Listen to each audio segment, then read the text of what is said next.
People often ask me what it's like to be able to read energy. Like it's this great thing, right? Be careful what you wish for. It's not always pretty. So I am going to share with you a couple of my most surreal, just unbelievable stories. So trigger warning, these are not pretty. The first one is a girl who I had done Reiki on. And again, these were free sessions. These are not clients. I did these a few years ago. I do not put my clients' information out there.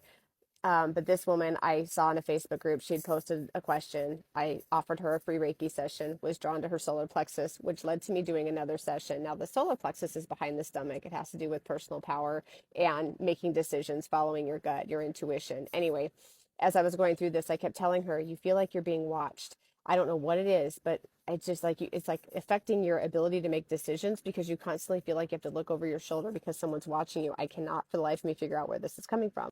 So after two more sessions, we both agree that this is what is creating her issues with making decisions and her delay in like her personal growth because she won't just make a choice.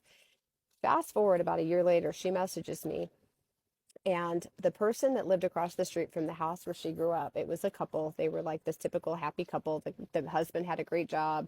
Wife was the stay-home mom with the kids. Everybody loved them. Barbecues, the whole bit.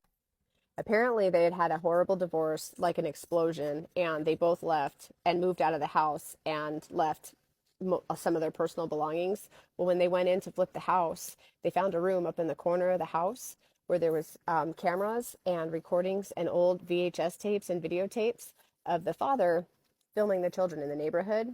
And scary enough, my client, she was the one being watched the most. So the second one is of a man who I did with a client through a Facebook post. She posted a photo of her husband and wanted to connect. Now, she had posted that they had this amazing marriage. They were financially set. They were going to travel the world together after he retired and living this dream life. Well, when I looked at him, all I saw were faces of women all around him, women and little girls. I'd say from the ages of like 10 to like 60, and they were just all these women, and it was very disturbing to me because there was fear, there was all this negative, very low vibrational energy around him, and I could feel debt, drugs. I just everything I felt on this man was nothing close to what this woman was saying. So I felt like I was completely off in the reading and seeing somebody else. What ended up happening is I kept being drawn to his computer at work, and I finally asked her, I'm like, did his boss, by the chance, when he passed, did they come take his work computer? And she was like, yes, they did. And at the time, he was still alive, and he told me that it was just because he had been promoted and was getting a new system.